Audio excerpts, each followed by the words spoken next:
Hei, meie tänane teema on seosed anorgaaniliste ainete põhiklasside vahel. Selles teemas vaatame me üle kõik juba õpitud anorgaaniliste ainete põhiklassid ja süstematiseerime nende omavahelised seosed. Kõigepealt räägime aga anorgaaniliste ainete jagunemisest. Me saame anorgaanilisi aineid liigitada kahte erinevasse kategooriasse. On olemas lihtained ja liitained. Lihtained on sellised ained, mis koosnevad ainult ühe keemilise elemendi aatomitest ning liitained koosnevad mitme erineva keemilise elemendi aatomitest. Lihtained jaotuvad veel omakorda metallid, mittemetallid ja väärisgaasid.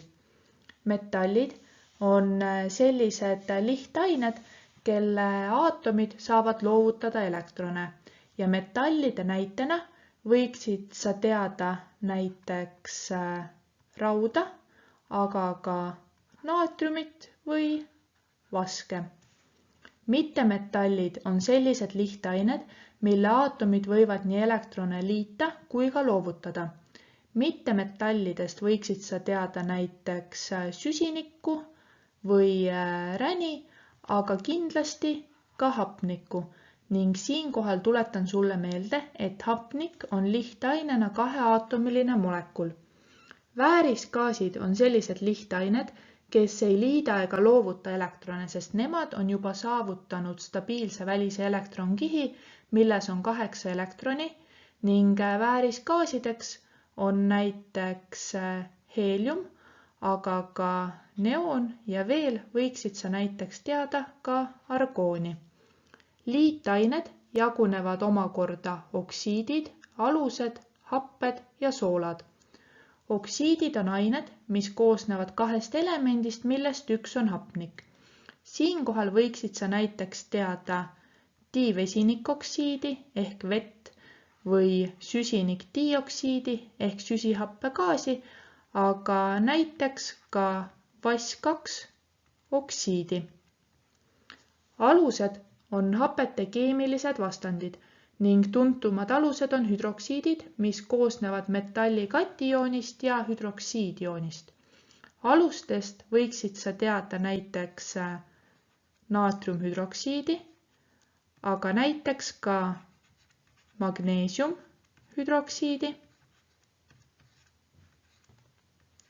Ja ühe alusena võime tuua näiteks ka raud 3 hüdroksiidi. Happed on ained, mis annavad vesilahusesse vesinikjoone. Koolikeemias üks kasutatavamaid happeid on vesinikloriidhappe, aga palju kasutatakse näiteks ka väävelhapet ja sa võiksid teada ka sellist hapet nagu süsihape. Soolad on ained, mis koosnevad aluse katijoonist ja happe anijoonist ning kõige tuntum sool on naatriumkloriid ehk siis keedusool, mida sa oma igapäevaelus ka kasutad. Veel võiksid sa teada sellist soola nagu kaltsiumkarbonaat, aga näiteks ka VAS2 sulfiid. Nüüd, kus me oleme üle vaadanud anorgaanilises keemias kõik põhiklassid, saame me edasi minna nende vaheliste seoste juurde ja kõigepealt vaatame koos üle reaktsioonid, mis toimuvad alati. Esimeseks selliseks reaktsioonitüübiks on happe ja aluse vaheline reaktsioon, mille tulemusel tekivad sool ja vesi. Antud reaktsiooni nimetatakse ka neutralisatsioonireaktsiooniks ning näite kirjutamiseks võtame vesinikloriidhappe ja naatriumhüdroksiidi vahelise reaktsiooni võrrandi kirjutamise. Sa tead seda, et happe ja alus reageerivad omavahel alati ning selles reaktsioonis tekivad meil sool ja vesi, ehk siis soolavalem on meil juba ilusti tasakaalus ning lisaks soolale tekib ka vesi ja sa näed ka seda, et see reaktsiooni võrrand on juba ilusti tasakaalus. Teiseks alati toimuvaks reaktsiooniks on happe ja aluselise oksiidi vaheline reaktsioon ning sel puhul tekivad samuti sool ja vesi. Happeks võtame siinkohal näiteks väävelhappe ning aluseliseks oksiidiks Võtame näiteks kaltsiumoksiidi. Sa näed seda, et kaltsiumoksiidi valem on juba ilusti tasakaalus ning meil tekib sool ja selle soola valem on ka ilusti tasakaalus ja lisaks soolale tekib vesi ning ka kogu reaktsiooni võrrand on mõnusalt tasakaalus. Viimaseks reaktsioonitüübiks, mis alati toimub, on aluse ja happe vaheline reaktsioon ning ka selle reaktsiooni käigus tekivad sool ja vesi. Võtame näiteks kaaliumhüdroksiidi ning happeliseks oksiidiks võtame näiteks süsinikdioksiidi. Siinkohal on oluline meeles pidada, et tekib happelisele oksiidile vastava happesool, ehk siis süsinikdioksiidile vastav happe on süsihappe, seega soola koostisesse saame me kirjutada karbonaatjooni negatiivse joonina ning see soola valem tuleb tasakaalustada ja lisaks soolale tekib ka vesi ning kogu reaktsiooni võrrandi tasakaalustamise jaoks tuleb kaaliumhüdroksiidi ette kirjutada kordajaks 2 ning nüüd on see reaktsiooni võrrand ka mõnusalt tasakaalus. Järgnevalt tegeleme kindlatel tingimustel toimuvate reaktsioonidega ning esimeseks selliseks reaktsioonitüübiks on lihtaine ja hapniku vaheline reaktsioon, mille tulemusena tekib oksiid. Siinkohal peaksid sa teadma, et hapnikuga ei reageeri väärismetallid ja väärisgaasid. Kui me võtame aga näiteks magneesiumi ja paneme tema reageerima hapnikuga, siis siinkohal palun jäta meelde, et hapnik on lihtainena 2-aatomiline molekul, ehk siis tema sümboli alla paremale indeksisse tuleb kirjutada 2.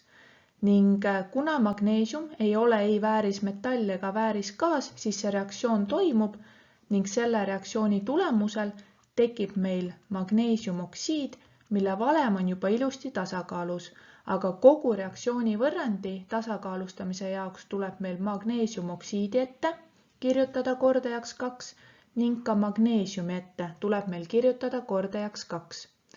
Järgnevaks reaktsioonitüübiks on aluselise oksiidi ja vee vaheline reaktsioon, mille tulemusel tekib alus.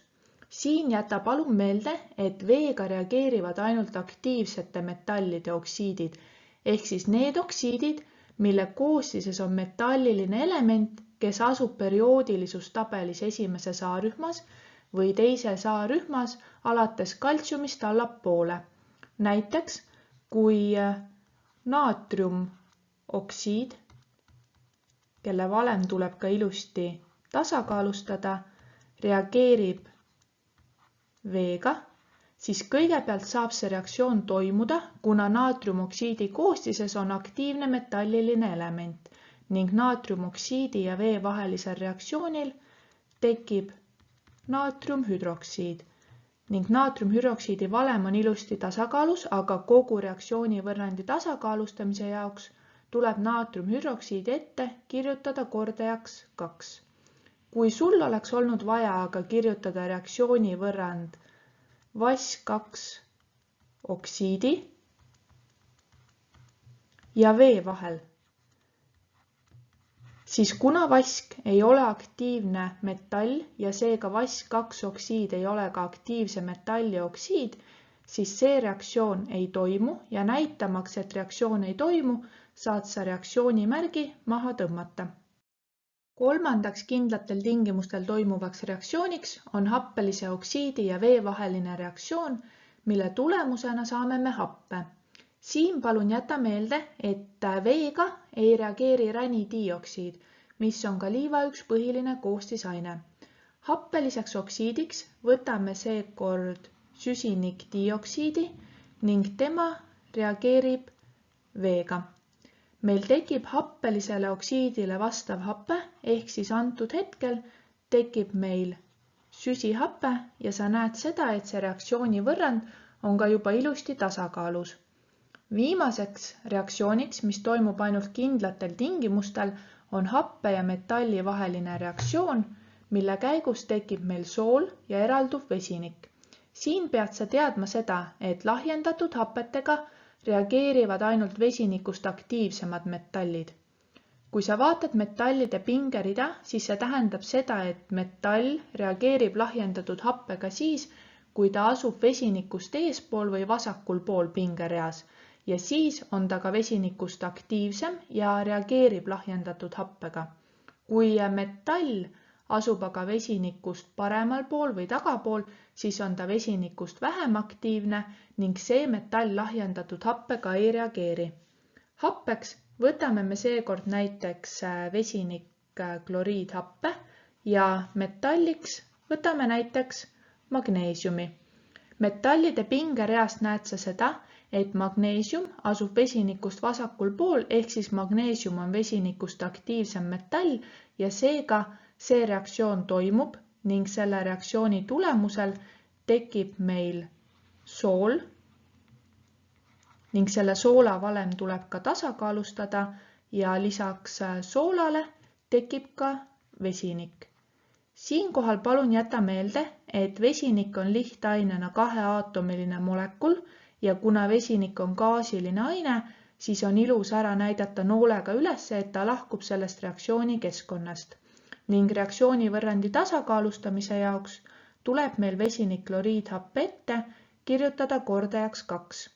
Kui sul oleks olnud vaja aga kirjutada reaktsioonivõrrand vase ja fosforhappe vahel,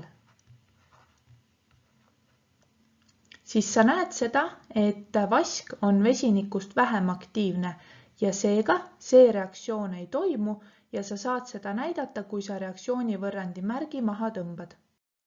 Ja olemegi jõudnud harjutusülesanneteni.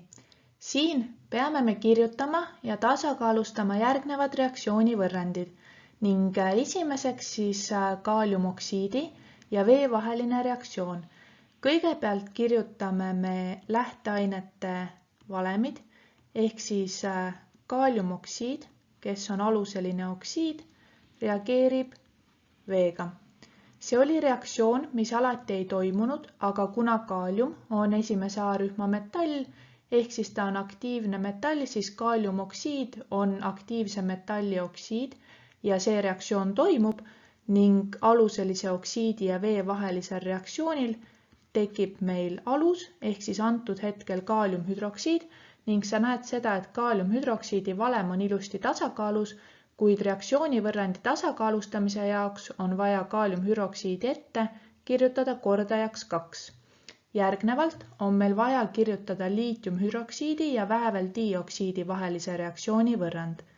Liitiumhüdroksiid on alus ning vääveldioksiid on happeline oksiid. Alus ja happeline oksiid reageerisid alati ning selle reaktsiooni tulemusena tekkisid sool ja vesi.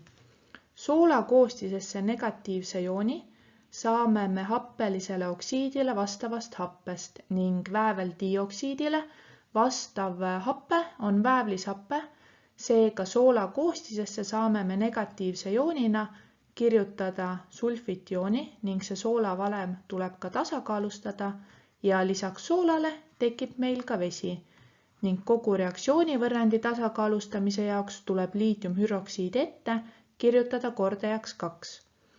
Edasi tegeleme me magneesiumi ja lämmastikhappe vahelise reaktsioonivõrrandiga ehk siis metall reageerib happega. See oli reaktsioon, mis alati ei toimunud, aga kuna meil on antud hetkel tegemist magneesiumiga, kes on vesinikust aktiivsem metall, siis magneesium lämmastikhappega reageerib ning selles reaktsioonis tekib meil sool ja sa näed seda, et soola valem tuleb tasakaalustada ja nitraatjooni tuleb võtta 2 tükki ning lisaks soolale eraldub ka vesinik ning reaktsioonivõrrandi tasakaalustamise jaoks tuleb lämmastikhapp ette kirjutada kordajaks 2. Ainult 2 reaktsioonivõrrandit veel. Kõigepealt kirjutame reaktsioonivõrrandi vee ja ränidioksiidi vahel. Ehk siis ränidioksiid on mittemetalli oksiid ja mittemetalli oksiidid on tavaliselt happelised oksiidid, kuid ränidioksiid oli see happeline oksiid, kes veega ei reageerinud, ehk siis see reaktsioon ei toimu ja me saame reaktsiooni märgi maha tõmmata. Viimaseks kirjutame baariumi ja hapniku vahelise reaktsiooni võrrandi. Lihtaine reageerib hapnikuga siis, kui ta ei ole väärismetall või väärisgaas ja baarium seda ei ole ning lihtaine ja hapniku vahelisel reaktsioonil tekib meil oksiid ehk siis antud hetkel baariumoksiid ja sa näed seda, et baariumoksiidi valem on ilusti tasakaalus, kuid reaktsioonivõrrandi tasakaalustamise jaoks tuleb meil baariumoksiidi ette kirjutada kordajaks 2 ning ka baariumi ette tuleb kirjutada kordajaks 2. Meil on natukene veel jäänud reaktsioonivõrrandeid kirjutada. Kõigepealt kulla ja väävelhappe vaheline reaktsioon. Kuld on metall ning väävelhappe on happe ja metall ja hape reageerisid omavahel siis, kui meil oli tegemist vesinikust aktiivsema metalliga. Kuid kuld on vesinikust vähem aktiivne metall, seega see reaktsioon ei toimu ning me saame reaktsiooni märgi ilusti maha tõmmata. Edasi kirjutame reaktsioonivõrrandi kaaliumhüdroksiidi ja fosforhappe vahel. Kaaliumhüdroksiid on alus ning fosforhappe on happe. Alus ja happe reageerisid omavahel alati ning selle reaktsiooni tulemusena tekkisid meil sool ning sa näed seda, et see soolavalem tuleb ka ilusti tasakaalustada ja lisaks soolale tekib ka vesi. Ning nüüd tuleb tasakaalustada ka kogu reaktsioonivõrrand. Selle jaoks kirjutame kõigepealt kaaliumhüdroksiidi ette kordajaks 3 ning nüüd sa näed seda, et vasakul pool on 3 + 3 ehk siis 6 vesinikuaatomit. Seega tuleb meil kirjutada ka vee valemi ette kordajaks 3 ning siis on see reaktsioonivõrrand ka ilusti tasakaalus. Järgnevalt tegeleme me magneesiumoksiidi ja väävlishappe vahelise reaktsiooniga. Sa tead seda, et magneesiumoksiid on aluseline oksiid ning väävlishappe on happe. Aluseline oksiid ja happe reageerisid alati ning selles reaktsioonis tekkis meil sool ja sa näed seda, et selle soola valem on juba tasakaalus ning lisaks soolale tekib ka vesi ning ka kogu see reaktsioonivõrrand on juba ilusti tasakaalus. Edasi kirjutame reaktsioonivõrrandi, mis iseloomustaks tetrafosfordekaoksiidi ja vee vahelist reaktsiooni. Tetrafosfordekaoksiid on happeline oksiid, kes reageerib praegu veega.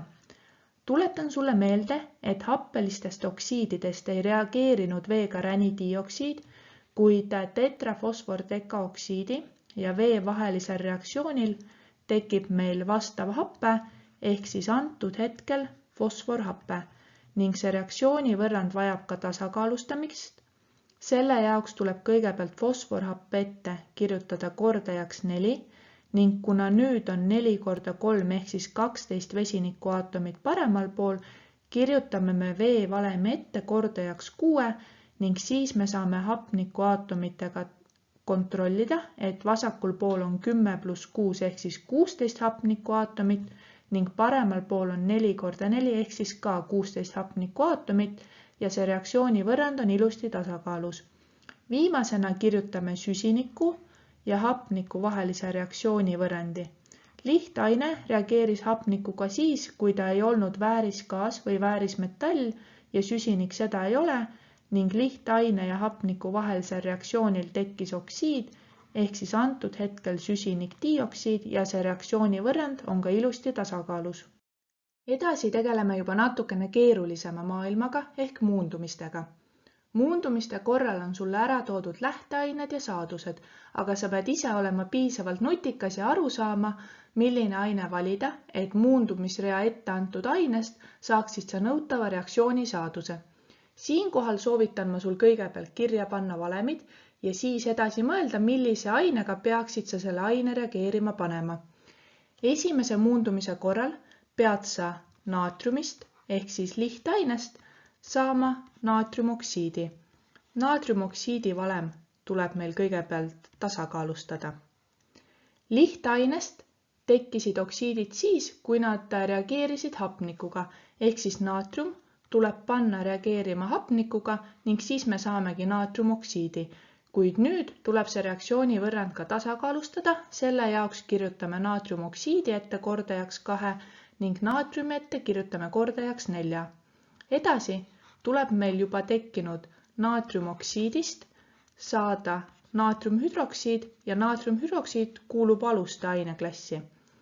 Alused tekkisid aluseliste oksiidide ja vee vahelisel reaktsioonil ja kuna naatriumoksiidi koostises on naatrium, kes asub perioodilisustabelis esimeses A-rühmas, ehk siis naatriumoksiidi korral on meil tegemist aktiivse metalli oksiidiga, siis tema reageerib veega ning selle reaktsiooni tulemusel saamegi naatriumhüdroksiidi ning nüüd selle jaoks, et reaktsiooni võrrand oleks tasakaalus, tuleb naatriumhüdroksiidi ette kirjutada kordajaks 2.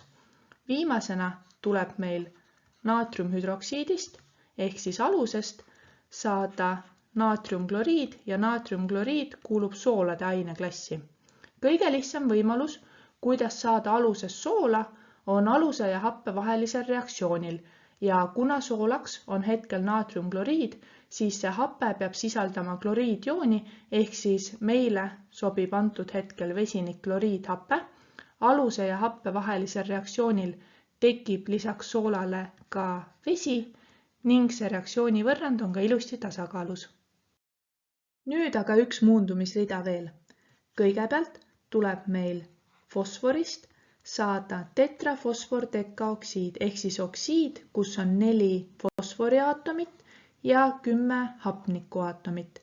Ehk siis taaskord lihtaine ja hapniku vahelisel reaktsioonil tekib oksiid ning selle reaktsiooni võrrandi tasakaalustamise jaoks tuleb meil fosfori ette kirjutada kordajaks 4 ning hapniku ette tuleb kirjutada kordajaks 5. Edasi tuleb meil juba tekkinud tetrafosfordekaoksiidist saada fosforhappe. Happelisest oksiidist saime me happe siis, kui me panime ta reageerima veega ning nüüd reaktsiooni võrrandi tasakaalustamise jaoks tuleb meil fosforhappe ette kirjutada kordajaks 4 ning kuna paremal pool on nüüd 4 korda 3 ehk siis 12 vesinikuaatomit, kirjutame me vee valemi ette kordajaks 6 ja siis on see reaktsiooni võrrand ilusti tasakaalus. Ning viimaseks tuleb meil fosforhappest saada selline sool nagu raud 3 fosfaat. Sa näed seda, et selle soola valem on juba tasakaalus ning taaskord selle jaoks, et saada soola, on üks lihtne võimalus happe ja aluse vaheline reaktsioon, ehk siis happe on meil juba olemas ning see alus peab sisaldama raud 3 katijooni, seega hüdroksiidjooni tuleb võtta 3 tükki ning lisaks soolale tekib meil ka vesi ning reaktsiooni võrrandi tasakaalustamise jaoks peame me veemolekuli ette kirjutama kordajaks 3. Selles osas oli väga palju reaktsioonivõrrandeid, kuid ma loodan, et sulle tekkis mõnus süsteem ja loogika, kuidas koostada erinevate ainete vaheliste reaktsioonide võrrandeid.